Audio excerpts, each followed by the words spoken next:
Hello everyone, welcome back to my YouTube channel. To get reliable results from simulation, mesh refinement is extremely important. By the way, in the description I have included Amazon links for some good CFD books and useful tools. Using these links also support the channel. You can also support the channel via PayPal. In this video we are going to look at these three methods to control the mesh refinement, which are sphere of influence, body of influence and influence volume. Of course, there are many other options, but we will focus to these three options in this video. Let's get started. Here is our geometry which I want to use in this example. I have already created these two extra shapes, and in the meshing we will see the use of these two extra cylinder, but we will refine this body. Let's move to ANSYS Meshing. We are in ANSYS Meshing. Let's first create the default mesh on our body. For that, select this body and we can say generate mesh on selected body. You don't need to do that. I am just going to have my initial mesh. That's how our mesh look like, and we do not have any mesh on our body of influence.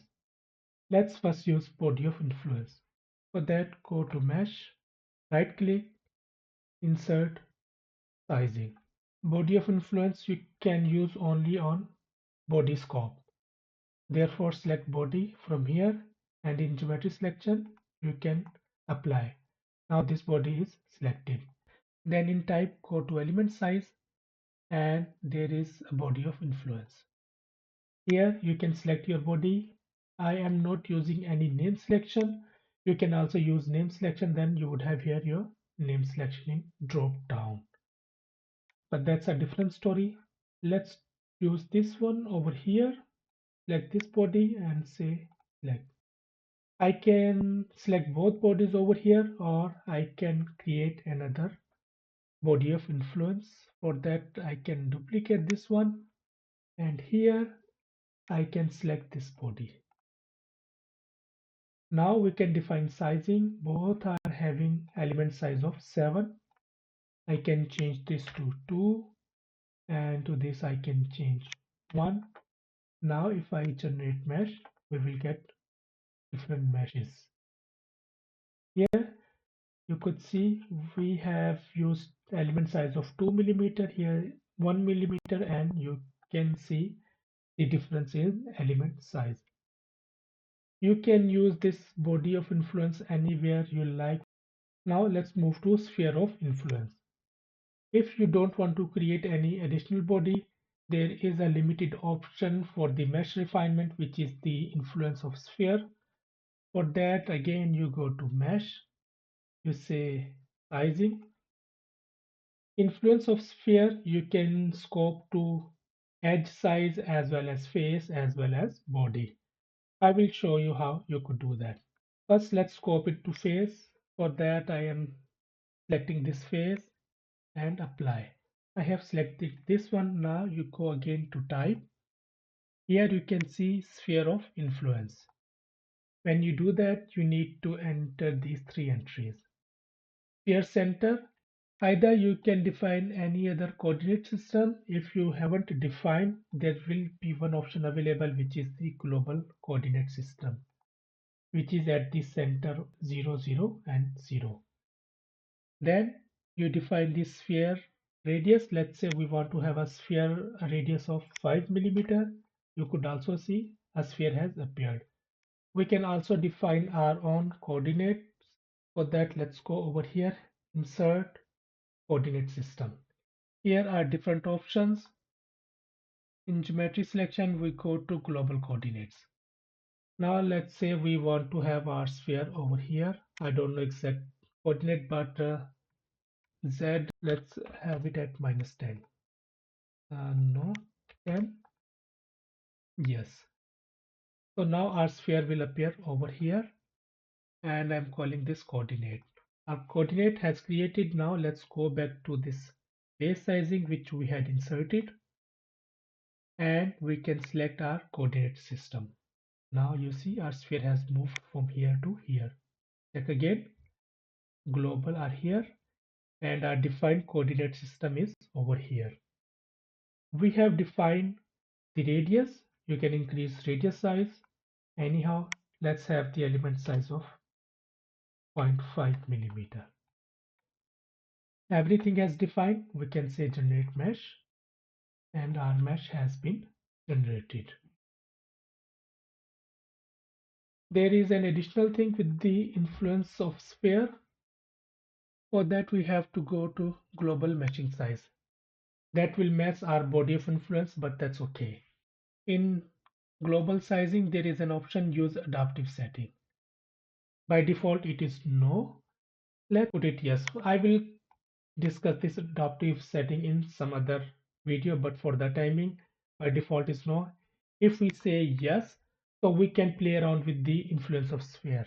First of all, body of influence cannot be used when we set adaptive setting to yes. That's why we can set it to express and express. It means now we are not using these two. We are using now influence of sphere, and we have done adaptive setting to yes. What does it do? When we say adaptive setting yes, now instead of copying the entire body, it will scope only to this face. What does it mean? To understand that, let's increase the sphere radius 15, and for scoping I am from here moving to this surface, or let's say to this surface. Now my scoping body is this one, 15 and 0.5 millimeter. Our mesh has generated. Let's look over here. You can see it has defined our mesh only on this surface, and of course this one is because of transition. It means when we use adaptive setting, it refine mesh only on this copying surface. Let's set it to no. Now you will see it will refine the entire radius. You see, it means if you set adaptive setting yes, it will refine mesh only on the scoping body. If you set it no, it will refine the entire body. And as I mentioned earlier, you cannot use this body of influence when you set adaptive setting to yes. Let's activate these two again and generate our mesh. Here is our mesh. We have used body of influence. We have used sphere of influence. Now, next is influence volume. Influence volume is available in element sizing. For that, let's create an element sizing on this surface at the inlet. Over here, insert sizing, and we are selecting element size. When you select element size, you would see over here influence volume. If you change this one, you don't see that one. So we select element size, and now we have influence volume. By default, it is no. Let's see what we get. Oh, we did not set the element size.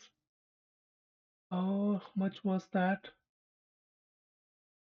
Sorry, we said no. Let's say yes. But before that element size, let's put it to 1 millimeter and generate. We get 1 millimeter element size over here, and there is also a refinement till this layer, but it is because of transition. In influence volume, let's say we want to have this refinement till this point. It means if we want to extend our refinement length, that we can set in influence volume.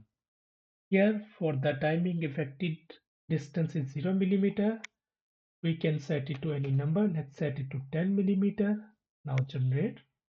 Here you can see now our mesh has been refined up to 10 millimeter. It means influence volume is used to extend the refinement up to defined length. Anyhow, that's how you can use body of influence, sphere of influence, and influence volume to refine your mesh at your desired location. There are other options. I will discuss those options maybe in coming videos. Anyhow, that's it for this video. Thank you for watching and see you in the next video.